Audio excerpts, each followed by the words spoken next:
So I am America and I will be presenting today. If you have any questions, it's just you two that are registered. So feel free to unmute and say something or put it in the chat. Shelly is over there kind of managing the Zoom portion. I'm sharing my screen, so it's a little bit funky on my end to see something in the chat. But yeah, so let me know anything that comes up, and I'm just kind of going through some expectations to help you guys out for the symposium coming up this fall. Okay, so the mission of the University of Utah Office of Undergraduate Research. So this is our mission statement that I'm reading out for us. It is to facilitate and promote undergraduate student faculty collaborative research and creative works in all disciplines throughout the University of Utah campus. Next, we are acknowledging that this land, which is named for the Ute tribe, is the traditional and ancestral homeland of the Shoshone, Paiute, Goshute, and Ute tribes. The University of Utah recognizes and respects the enduring relationship that exists between many indigenous peoples and their traditional homelands. We respect the sovereign relationship between tribes, states, and the federal government, and we affirm the University of Utah's commitment to a partnership with Native nations and urban Indian communities through research, education, and community outreach activities. So this is who I am, who is this crazy lady talking to you for the duration of this presentation. I am America Cox. I am an undergraduate research leader. I'm currently a fifth year at the University of Utah, and I am going for an honors bachelor's of science in biology and a bachelor of science in philosophy of science. And with that, you are always welcome to book an advising meeting with myself using that QR code or any of the other undergraduate research leaders or staff members at the office, in case, my hours don't work out for you. So talking about a virtual symposium, if you're thinking, why even present if it's not in person? Well, one, a good thing is it's going to be published online. So after everything gets set in, there's going to be a page. It's there. So if you want to hyperlink it or show it on any resume, CV, application, or even just show off your cool research, because that's cool too, it is there. And people can view it on their own time, because sometimes you're like, oh, I am presenting at this one specific location from this time to this time, if it was in person. Here, you could be like, oh, I'll send you a link. Please check out my research when you have the time. So you can, in some ways, access a wider audience just because it is there for your reference, for the public's reference online. You can also do more than one take. So versus here where I'm presenting live to you, everything that I'm saying happens live. I can't say, oh, let's go back. I'm going to say that again. If you were to film yourself doing it, you can, put in that repetition. I know sometimes it helps settle some nerves when you know that you can just re-record until you get the take that you really enjoy before submitting.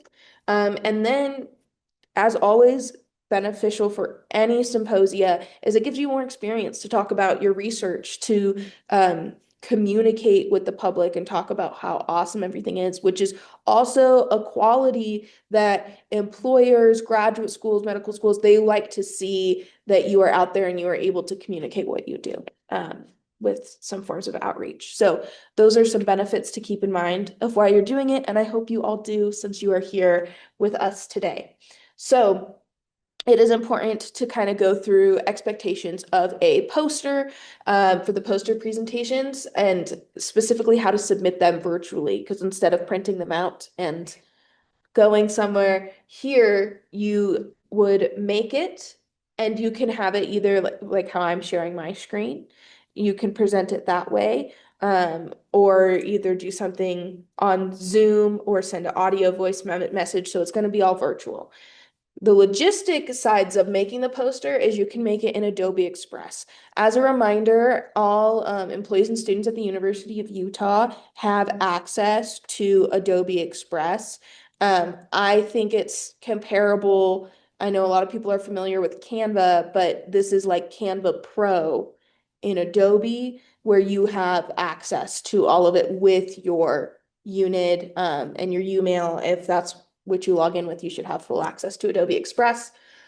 Make sure if you make it, no matter what you make it in, Adobe Express, PowerPoint, a Google slide, make sure that the dimensions are correct. So it should be a 36 to 48 inch. Um, so it's there, it's virtual. So if the scale is a little bit off, I think it's less of a concern as long as it fits the 3:4 ratio. However, if you wanted to later print this off and present it another time in person, it's good to just have it in the correct dimension so you don't have to edit anything for the future. But make sure that it has that same ratio, 36 to 48, so it fits the screen nicely. And then also make sure that the images are high quality. If it's blurry, it's going to be a hard time for the audience to really understand. And it just looks better if it's all nice and pretty. So make sure you use high image quality. And then you go record yourself, audio or with a camera, both, and then you have to upload it to the application. So for the presentation, so you need a JPEG or a PNG file of your poster. Again, make sure high image quality, correct dimensions, and then you can either upload a link to a YouTube video. So if I were recording myself on Zoom right now, how I would get that file recording is I could upload it to YouTube, which is also a very simple process on YouTube. It goes through a few steps, upload it, and then that gives you a shareable link so other people can see it. Okay. Or you can go through a SoundCloud audio recording link. Just know that you need to not only record it, but have it a way for it's accessible to other people to view it online. And that's how we would be able to do that. Next, there are oral presentations. So it's very similar in this formatting because it is a recording, but instead of one poster, it's like a slideshow. So pretty much what I'm doing right now, but it's a 15-minute video presentation. And again, you can use Zoom or there is the open broadcast system, and you would just narrate the slides or the video. So you go through your PowerPoint, your Google Slides, whatever formatting you are more comfortable using. You can also use Adobe Express for presentations as well. And same thing, high image quality makes the experience better for everyone. So make sure that everything is visible and accessible. So with that, I also recommend using colorblind friendly color palettes, making sure that your text, I know crazy fonts sometimes look cool, but you want it to be very legible for everyone to see, whether they have poor eyesight or if the image quality isn't great. It just devalues the experience that we could have to see your awesome research. And then you would upload a PDF file. So whatever format you make the slideshow in, you export it as a PDF. So we don't want a Google Slide document. We don't want a PowerPoint document. PDF, that's important. And then a link to the YouTube video is the easiest way for us to get a nice shareable copy of to be able to link to your presentation so people can refer to that. Next, there are performance presentations. So outside of the traditional poster and oral presentations, if you are doing more of a creative artist statement, is in there. So as an artist, what research you're doing, you have your own statement up to 2,000 characters long. So no, that's not words, it's characters. So it's shorter than that. It's not too long. And then you would have a video of your performance that you're submitting, and it's similar to the oral presentation. You have a 15-minute time limit. So it could be less than 15 minutes, just don't go over that 15-minute mark. And once again, you upload a YouTube video or the link specifically to the YouTube video, and then your artist statement that can go along with the video talking about you and your research. If you are doing a visual arts and not a performative based presentation, in this case, you can create files of your artwork and also an artist's statement. which is up to 2,000 characters again. And then we would upload all those files that you have of your artwork. Again, they have to be JPEG or PNG for it to be compatible. You want it to be the highest quality as possible. And that with your artist statement will be able to go up for the virtual symposium. All right, so now posters are the most common submission that we get, and I'm going to kind of go over some do's and don'ts for these poster presentations. So what goes into a poster is the most important part, so you can kind of section it out. Personally, I'm going to discuss these, but what I do is I literally start with a piece of paper and I kind of sketch where I might want these to go before I go and open a document and try to do it on my computer. That's what's helpful for me, might not be for you. So first you have an introduction. You need to explain why the problem matters and who does it impact, because I'm sure this stuff is really cool to you, but think of someone in a completely different discipline. You want to try and broaden your audience to everyone. So don't have something jargon or specific to you. You know, what is the greater impact, why everyone should care about the awesome work that you're doing. And then you can also highlight any personal motivations in there, but also make sure that it appeals to a wider audience. So from there, you also have your methods. So methodologically, which way you're kind of going about it. So you have to explain what and why the methods that you used were used. So we can kind of follow your process through the experiment or the creative process of whatever your research is about.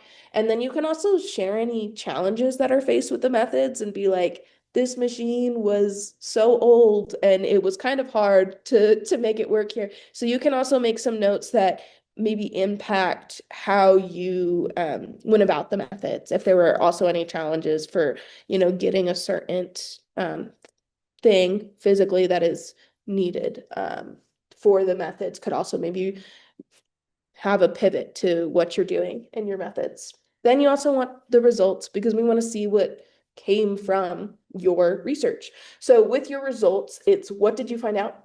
How does it compare to what is already known, right? Because for your research to really be interesting, we want to see what we already know. There's literature out there about some things. What is different about what you did and why is it important? So everything kind of leans back to this overarching question of like, what you do is cool, and please tell us why we should care about this cool thing. So how does it compare to what's already known? And then also you can have references to plots and figures. So if you can make a nice image, people love images. They're a lot friendlier to look at than a long paragraph. So any images of your results are helpful. Then with that, you can also have your discussion. Discussion is different from the results, as in it's not just discussing what happened, like this is the final result, yes or no, and this is why. Discussion goes a little bit further. It says, okay, you have the results, but now what? So you can go into future directions, other things that are needed, but also if something came up, you're like, we were not expecting this to happen at all. So our parameters were not really fit for this, or this leads us in a new direction. So anything that, it did go our way. Why did it go your way? And, let's talk about future implications of this. It didn't go the way you expected. Future implications, next directions. You want to see where things are shooting off now. It's like, we have the results. Now what? And then you also need acknowledgments. So this would come from, if you have any funding source, you need to put the logos for the funding source, because it wouldn't be possible for you to do what you're doing without it. Also, major works that you've cited. If you are referring to a paper or anything that has been done in the past, you need to make sure that it is properly cited. And then any other collaborations or support, you are more than welcome, if not encouraged, to thank your lab, thank the faculty member you're working with, and all of any collaborators that you had on the project. It's just good practice to make sure that you are acknowledging everyone that helped make this project yours and make it successful. And it is optional, but one thing that I see a lot of people doing is just putting a QR code in the, excuse me, in the acknowledgement section. So that way someone can scan it and then it can take to the website for the faculty member or for the lab or any other thing that you think is highlighted as like, oh, you want to know more about this and what this research group does? Follow this QR code. And that way it's really easy for everyone to just pull out their phone and follow along. With that, I'm going to show some examples. So first, this is an example that I wouldn't recommend, right? So it is a poster and you'll see a lot like this, but it's not great because there's way too much text. Think of a poster as something to help aid what you are talking about. It should not be a paper.